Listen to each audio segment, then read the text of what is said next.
The meeting also focused on lasting solutions on borders, security, and oil productions.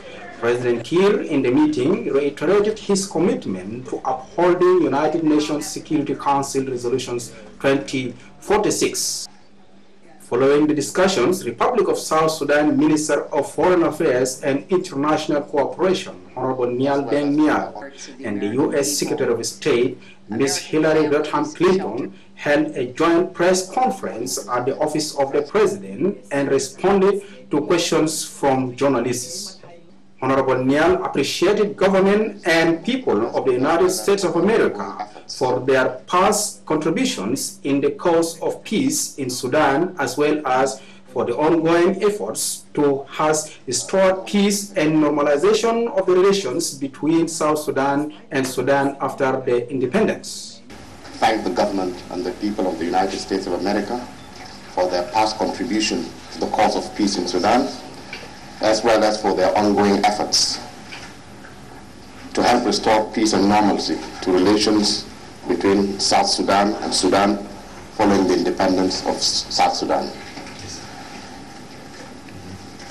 We of course appreciate the inclusion of Juba on the somewhat congested itinerary of the U.S. Secretary of State.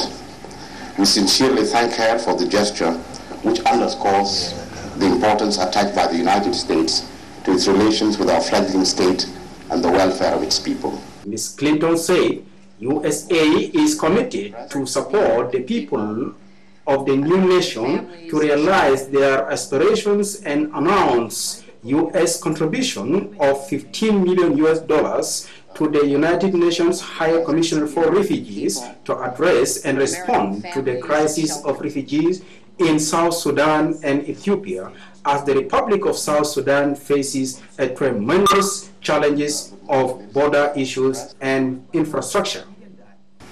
South Sudan's long quest for peace, dignity, and independence resonated in the hearts of the American people.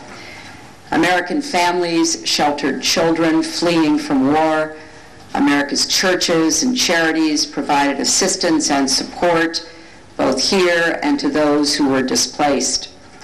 In the United States, both our government and our people remain committed to ensuring that the aspirations that the people of the Republic of South Sudan have are realized.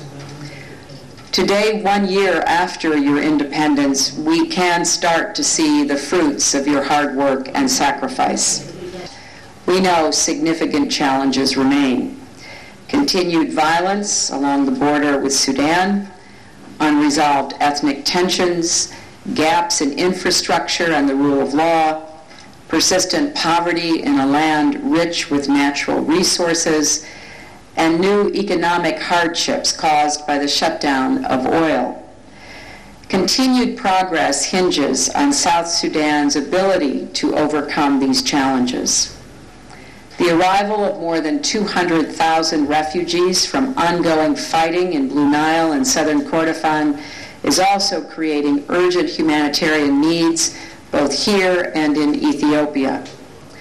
Today I'm announcing the United States is contributing an additional $15 million to help the UN High Commissioner for Refugees respond to this crisis. As a step towards realization of quality services delivery in the country and provision of dynamic leadership in realizing the vision of a united and peaceful South Sudan through the development of coherent policy, quality strategies, effective programs, good working relations, and intergovernmental coordination. A 3-day retreat organized by the Office of the Chief Administrator of President's Office in collaboration with experts from Kenya and Rwanda from Friday, July 27th to 29, 2012 in Freedom Hall in Juba under the theme 2012-2013 First Staff Retreat for Effective and Coordinated Office of the President. The retreat, which targeted not less than 80 senior staff in the Office of the President, concluded its session on July 29, 2012, and recommended the following 5 top priorities to be implemented by the staff to enable the President perform executive functions of the government, supervise and direct the ministers, commissions, and other entities in the implementation of the overall policy and the programs of the government.